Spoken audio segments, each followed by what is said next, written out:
Concerns over scarce burial space at Roseau cemeteries. Organizers of World Creole Music Festival consider changes after review meeting, and the Yaak Valley Bridge project to meet completion date despite being faced with inclement weather.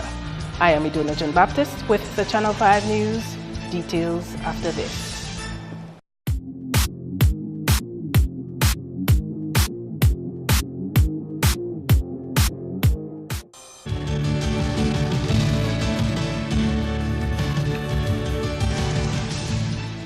Welcome back. Topping the news. A shortage of space at the Roseau Public Cemetery has caused the Roseau City Council to consider requesting a ground extension from government. The Roseau City Council is responsible for setting up the burial grounds at both the public cemetery and Roman Catholic Church Cemetery.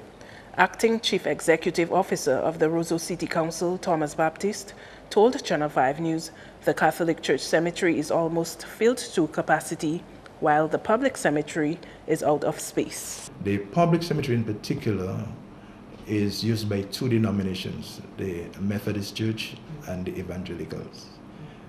It's not a very big, it is the smallest of the free cemeteries in the city of Roseau. And it is besides the Roman Catholic, it is the most widely used cemetery. And I think we have reached our saturation point at that cemetery. It is absolutely filled. And we're getting there for the Roman Catholic cemetery, so we would need more space in the city of Roseau for the interment of our dead. So this is something of a consideration for the new council to look at, because people are passing so very often these days, and we really doesn't have the adequate space within our cemeteries within the city of Roseau to intern the dead. Baptiste describes the situation as a troublesome one, which he says will require finding ways to resolve it. In particular, we're looking at the public cemetery, where we may have to approach central government for, the extension, of the public cemetery in order to give us a little more space so that we can make burial in the city a little easier for the bereaved families. And the Roman Catholic cemetery, well, there is no other space for expansion, nothing. It is just filled, so we are very careful in how we look at the interment of dead, especially in respect to the Roman Catholic cemetery. He explained the old-fashioned method to test the graves to determine whether they can reuse the space. We have a really antiquated, old-fashioned method of testing the graves, which we use an iron rod, for instance, that you get into the grave. And that's how we test the readiness of the grave. If there is no marking, some family refuses to mark the grave or fear that the grave will be dug if it is right. So they do not mark the grave at all, but we have ways of testing the graves to test its readiness for an interment. He says he hopes a proposal for the cemetery ground extension can be presented to government by January 2017. In other lead stories, a planning committee of next year's World Creole Music Festival would have to consider some changes to improve audience experience. The public got to share their feedback with organizers of the activity at a review meeting of the event on Tuesday night at the Windsor Park Sports Stadium Conference Room. Chief Executive Officer of the Discover Dominica Authority, Colin Piper, told Channel 5 News it was an informative meeting. We spoke about issues of band selection, lineup, the stage sound and light, the ticketing, the security, marketing, and got ideas from the public on what they thought needed to be improved. And so we've taken note of that, and our intention is to review that as we get into the planning phases for next year and see what makes sense, see what is applicable, see what we can do if there are financial costs associated with them.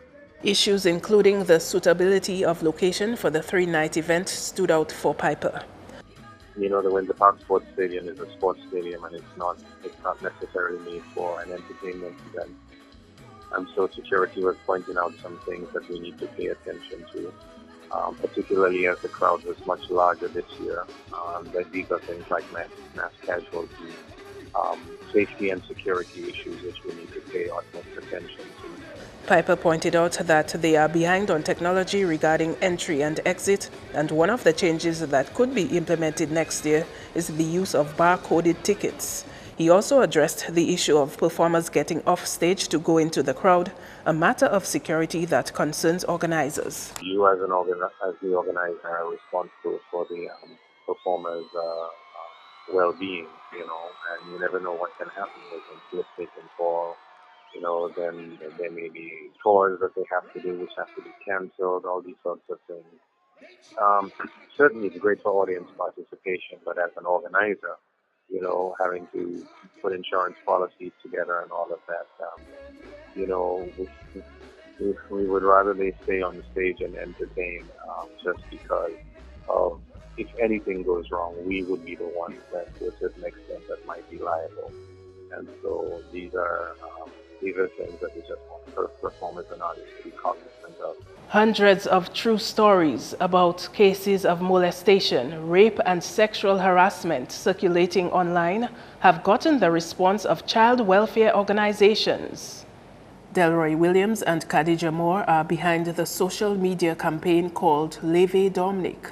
Wed7thDec2k16News, a Creole term for Stand Up Dominica, is seeking to raise awareness on the seriousness of sex abuse on island.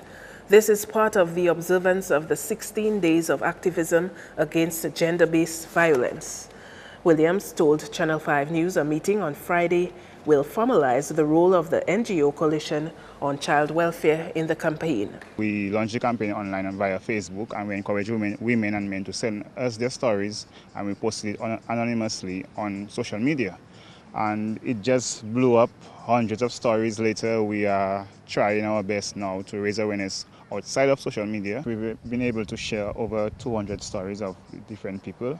We've also been able to assist some of the victims, the survivors, in getting counseling. And at present, we are working on a number of initiatives to assist in empowering the women and men, and also in terms of helping them to become advocates for the issue. The campaign models on a similar activity in Barbados called Life in Leggings. While some of the abuse victims have been reluctant to see a counselor, others are embracing the help at the recommendation of Williams and Moore. In terms of counseling, generally, it has a sort of taboo, like the issues herself. So we've been able to gently suggest to the survivors that they need counseling. Some have said no flat out, but others have been willing and have contacted the counselors, and at present we have a few of them actively involved with counselors already. We have been in contact with a number of agencies, the Dominica National Council of Women, Bureau of Gender Affairs, to offer counseling. We don't have counselors ourselves, but we link them directly, give them the numbers to call and so forth, and we offer also other advice in terms of reporting to the police or to welfare based on the situation that the stories present. The hope is that this will reach the authorities. Definitely we want the authorities to take note of the situation. What we expect is a more, in terms of our support services, that they are more open to persons to get the necessary support that they need. We also want the general public in itself to show more empathy towards survivors of these issues. We also would like to see the court system be more speedily available to these people, so that they can get redress within the court system as quickly as possible. And one of these stories which have made it on the Wed7thDec2k16News blog is one of incest. Andrea Louis has more. 9 years after she was abused, a 17-year-old has mustered the courage to share her experience of sex abuse. Her story reads, "I was only 8. I had school in the afternoons. My father worked nights and would come home in the mid-mornings to rest. One morning, his phone rang and he called me to get it. He asked me to place it back on the charger when he was done. And as I stretched my hand to get the phone, he pulled me towards him. I was so frightened and afraid. I quickly pulled myself away and said, 'This is wrong. What are you doing?' He didn't stop. I felt so sick and confused. He told me I shouldn't tell my mother because she would never believe me. She didn't believe me and called me a liar." My self-esteem even today is so low. In high school, I became promiscuous. My father destroyed me. Every time I hear the song, "Daddy, don't touch me there," I feel like people are looking at me. How did the person who was supposed to protect and defend me end up being the one who harmed me? In more news, an assurance that despite the heavy rains over the past few weeks, the Yaak Valley Bridge project will be completed within its 15-month time frame. Here's that story. The Yaak Valley Bridge was destroyed in 2011 following the collapse of the Mattier Dam. In September this year, demolition of the remainder of the previous bridge was completed, and in October, construction work on the new structure had started. The reconstruction of the Yaak Valley Bridge is being undertaken by the China Railway 14th Bureau Group Company Limited. Approximately 8 weeks after the start of works on the project, a Channel 5 News team visited the site to get an update on the progress of the works. 3号桥台，台末正在绑扎钢筋，然后2号段的那个基础的第2层也正在模板跟钢筋已经准备完毕，准备今天就开始浇筑第2层基础混凝土。现在就是这么一个情况。 Okay, he's saying the 3rd column is almost ready. They have already poured a lot of concrete. It's about 3 or 4 different trips of concrete, and they have already prepared the 2nd column, and they're expecting about 18 cubic meters of concrete today. After the columns are done, they will be doing the beams, and then they will be doing the platform on top. After everything is done, the beams, the platform, the sidewalks and everything, they will be doing the areas on the side, about 150 meters, the road leading onto the bridge. They will be repairing it on both sides. The assistant manager confirms that the heavy rains did slow down the project, but he is positive that work on the bridge will be completed within its requisite time frame. He thought from November to December that the rain would have already stopped, but it rained about 4 or 5 times, some heavy rains, and the river went down and it washed away all of the sidewalks where the vehicles, the equipment would have passed, and it's very difficult for them. Every time it rains and the river goes down, they have to repair the road, they have to repair so much stuff, but now they're trying to see if the rain would give them an ease. Right now it doesn't look so pretty, but in the future it will get better. The project is for 15 months, a year and 3 months, and he thinks it's possible to complete the project in 12 months, that's 1 year, but if the rain or anything has to impact, then they think they will be able to complete in the 15 months time.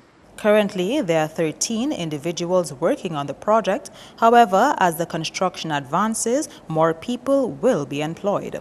There are a total of 23 Chinese nationals here in Dominica, but only 13 of them are actually doing works on the bridge. At present, there is myself, the translator, the driver, the security guard, and 1 other person available. And there is another helper down in Jimit with us.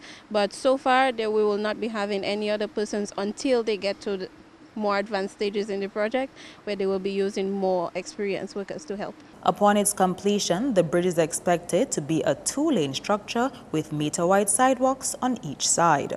You're watching Channel 5 News. Dominica says farewell to one of its former finance ministers. That and more when we return.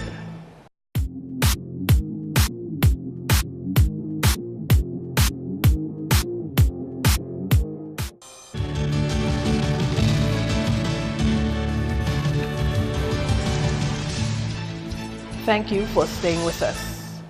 Cruise visitors to the island and the public are now able to visit a tourist attraction at Wed7thDec2k16News, which has been inaccessible for a few days.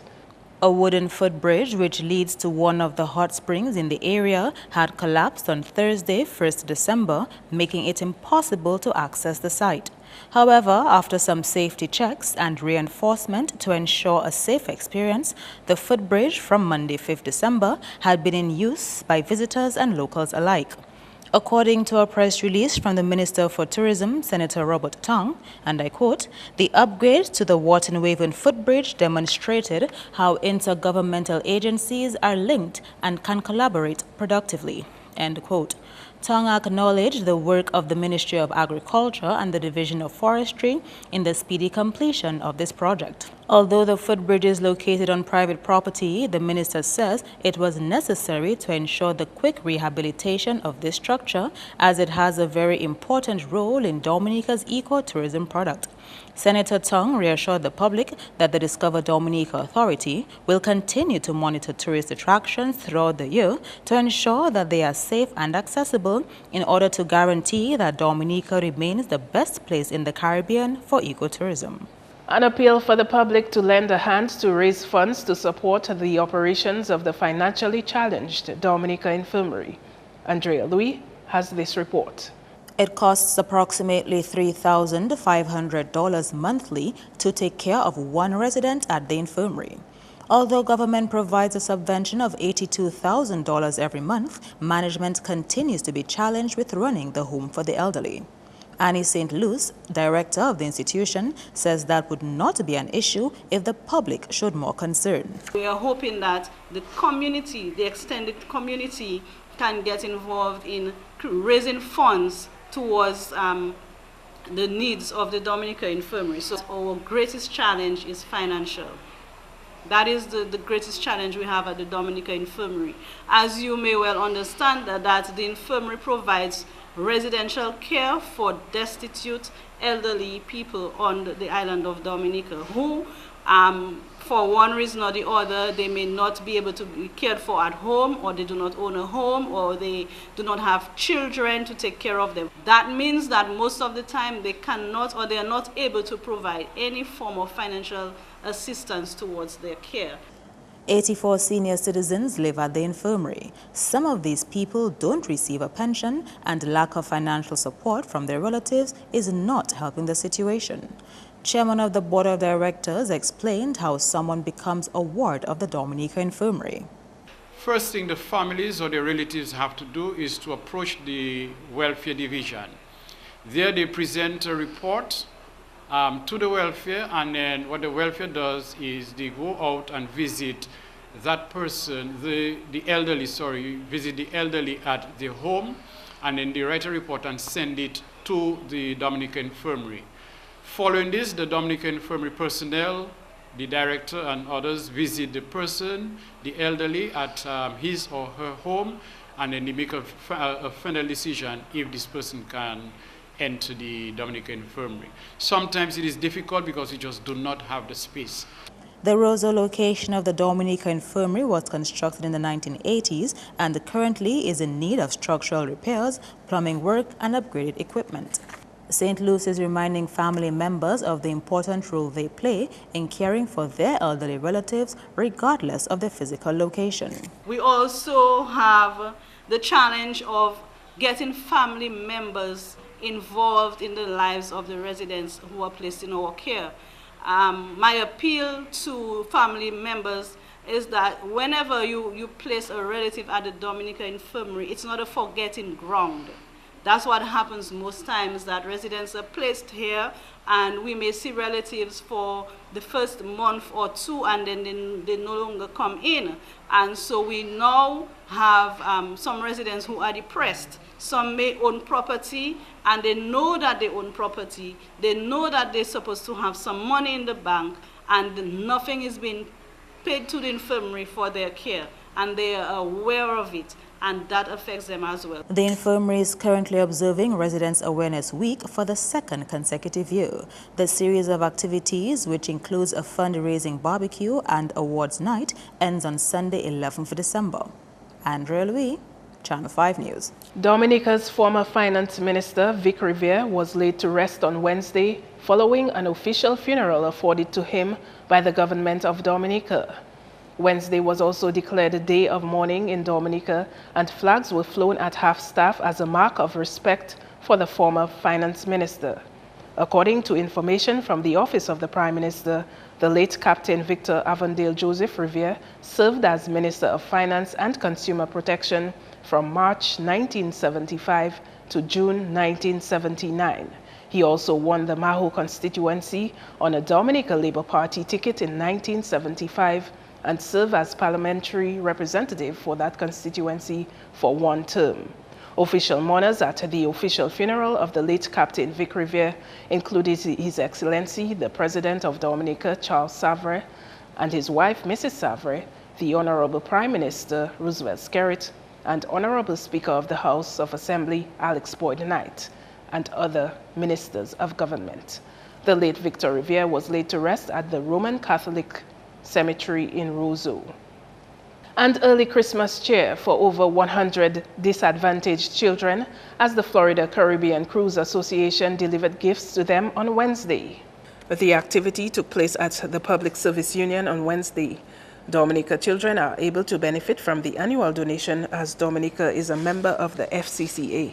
Everybody gets excited when they see that cruise ship coming in at 7 o'clock in the morning where it's almost bigger than the city. But a cruise ship coming to Dominica means a lot of things. It means employment for a lot of people. We have the vendors, the tour guides, the bus drivers, and even the persons in the shop who do a lot of business. And then you have the tour operators. So when you see the cruise ship coming to Dominica, it also means that a lot of revenue stays on the country. And it's important that we give persons the best possible service and best possible things to buy and see so that they spend as much and give as much money in the country as possible. Meantime, CEO of the Dominica Air and Seaports Authority, Benoit Badwell, commended the organization for their continuous visits to Dominica. He says some children may not have had any gifts if it was not for their generosity. We would like you to appreciate the effort being made by the crew and by the FCCA to the program, the gift program that is done on a yearly basis. I want to say to the members of the celebrity crew how important it is for us that we bring business to Dominica. And we would want you to know that the value of that business is important in terms of our partnership. And we would like you to continue to have your superiors on the line in terms of Royal Caribbean and celebrities to continue to make Dominica one of the stops. The students who benefited came from the Newtown and Petit Savan primary schools and the Achievement Learning Center. It is special to be here and be a part of all of this. I want to thank you for inviting us to be a part of this once again and giving myself as part of the amazing crew we have on the ship an opportunity to be here and to be a part of all of this with you. So we look forward to handing out the gifts to all the children who are here today. We also brought some things and cookies along with you as well to share, and we look forward to this. And we just want to wish you all from our side a special and blessed Advent season and a Merry Christmas. That's news. Your sports highlights next with Kenny Williams.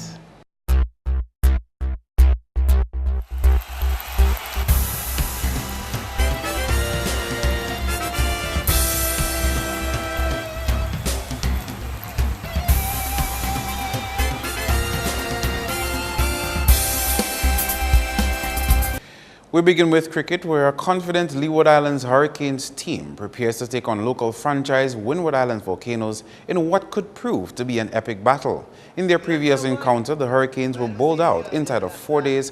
However, the team has shown renewed vigor this year. Kieran Powell is the captain of the Leeward side. We're coming off of 2 good games. Unfortunately, our match against Trinidad was rain affected and it was no result. But the guys are hungry for cricket at the moment, and the guys are looking to put in some more strong performances in this round of matches. We're just looking to come and play good cricket and focus on our games, and once we execute our game plan, then we know what results we're capable of getting. I think in the first 2 games, that's the defining point of our performances so far in the season. We've set out guidelines and goals for the team, and guys are playing for the team, and guys aren't playing individual cricket, which is very important. He says the mood in the Leeward's camp has helped with their success throughout the season. If you look at the team, you could see that it's a lot more of an experienced team than years gone, but it's a lot more settled team.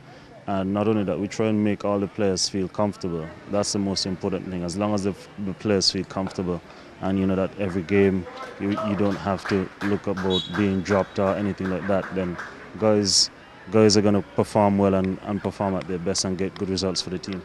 Meantime, head coach of the Leeward's team says he is pleased with the improvements the team has shown this season. Well, I don't want to pat myself on the back, but when I took over the job, I have specific development programs in place. I know it's not going to be instant, But I'm glad finally it's coming into place, and I'm just happy that we're getting the results that I hope that we can continue to get throughout the season. Azari is our young under 19, developing well with the West Indies A team. Rakim, very hard worker, constant performer.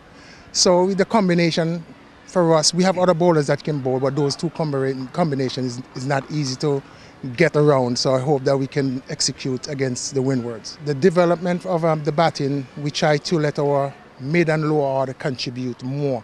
Last year, if we were 30 for 5, we out for 110. This year, even though that we have some wickets down, we have people that still can step up to the plate. So that's kind of the development structure of the Leeward Islands. Moving on to football, where the race to the DFA Flow Premier League Championship title intensifies with 5 matches lined up this week.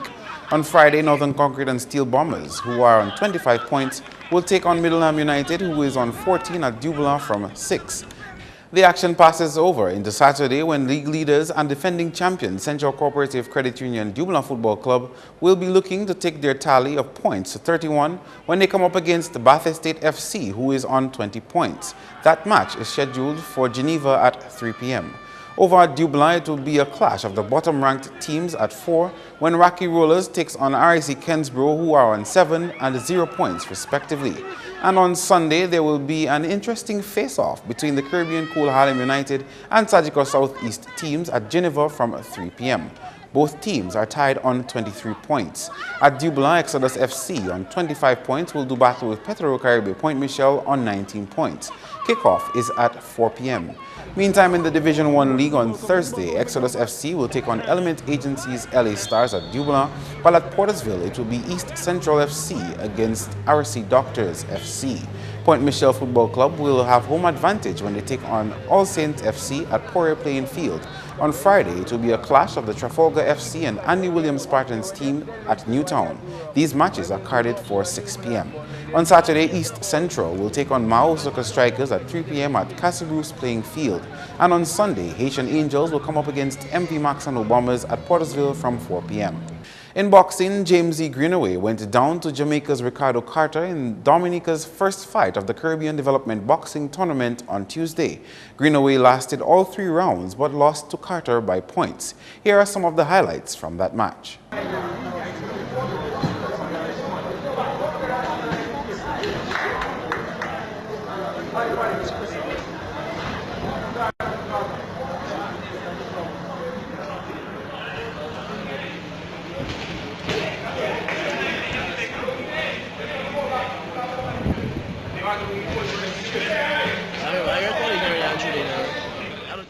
The competition continues on Wednesday night with Simon Joseph against his Barbadian opponent, Nathaniel Joseph against an Anguillan boxer, and Leatham Charles head-to-head with a Bahamian fighter.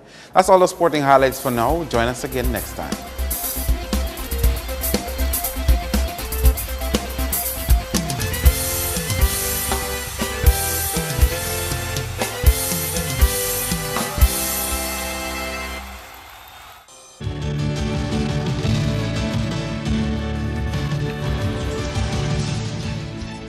The weather forecast is next. Good evening, viewers. Welcome to tonight's weather broadcast. I am Janelle Matheson. Infrared satellite imagery today showed this area of multi-layered clouds associated with an approaching trough system. Visible satellite imagery today showed partly cloudy to cloudy skies across Dominica. Radar imagery indicated a few scattered showers mainly across the southern portion of the region. The weather for tonight, increasingly cloudy and breezy with scattered showers and possible isolated thunderstorms. These conditions are expected to continue into tomorrow. Persons in areas prone to flooding, landslides and falling rocks are advised to be vigilant and to exercise caution. Seas tomorrow, moderate in open water, waves peaking up to 7 feet. An increase to peak near 8 feet is expected by Friday. Small craft operators and sea bathers are advised to exercise caution. Looking ahead for the next 3 days, an improvement in weather conditions is expected by Friday. Breezy conditions will be maintained. Throughout the Caribbean tomorrow, Partly cloudy skies and a few scattered showers expected across the northern portion of the region, while the trough system will generate mostly cloudy skies, scattered showers and possible isolated thunderstorms across the central to southern portion of the region. On the international cities forecast, partly cloudy skies in New York and Beijing, thunderstorm activity in Miami and Caracas, while cloudy skies is expected in London. Sunrise tomorrow at 6:20 a.m. and sunset at 5:35 p.m. For up-to-date weather information, please visit our website at weather.gov.dm or call the weather hotline at 447-5555. Thank you for viewing and have a good night. To end the news, the headlines again. Concerns over scarce burial space at Roseau cemeteries.